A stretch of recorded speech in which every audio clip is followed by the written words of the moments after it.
Alright, so to do the single leg, the one dumbbell single leg RDL with the dumbbell in your opposite hand, you want to start out by putting your foot into like a tripod, right? So I got my big toe down, pinky toe down, and my heel down, and then I'm going to slightly bend my knee, and my knee will no longer bend after that because all of the movement's going to be coming from my hip. So from here, holding that dumbbell, big chest out, shoulders down and back, I'm going to push my hips backwards. I'm going to push my butt backwards, ideally until I hit about parallel. So from a side angle, until I hit, roughly parallel. Should be feeling a stretch on my hamstring as I do this. And then when I hit that bottom position, I'm going to squeeze my glutes to bring my hips back to the beginning. I don't need to finish here with this huge sway back. I just want to finish with my hips basically back at vertical to the beginning position. Now, a couple of things to be mindful of as you're doing this. Number one, the hip often tends to, for some people, as I'm hinging down, the hip will kind of turn out as I'm doing this.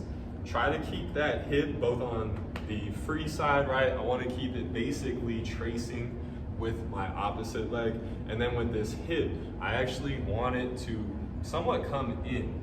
All right, I want to picture that it's at least staying more inwards, tilting it this way, as opposed to turning out as I'm doing it. Okay, so try to keep that hip, straight and somewhat turned in as I'm doing this, and I'm squeezing my glute to come back up to the top.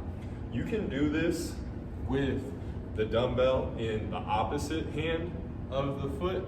You can also do this with the dumbbell in the same hand of the foot. If you're doing this with the dumbbell in the same hand of the foot, your hip is going to turn out a little bit on the stance leg. So dumbbell's in my left hand, stance leg is my left leg.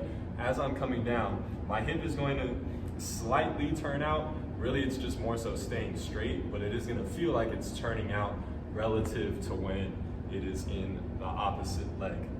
Overall, biggest things to remember when you're doing this: have the foot tripod with your knee slightly bent.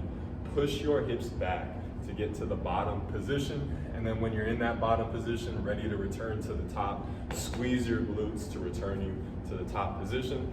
That's how you do the single leg RDL, both with the dumbbell in opposite hand and in the same hand.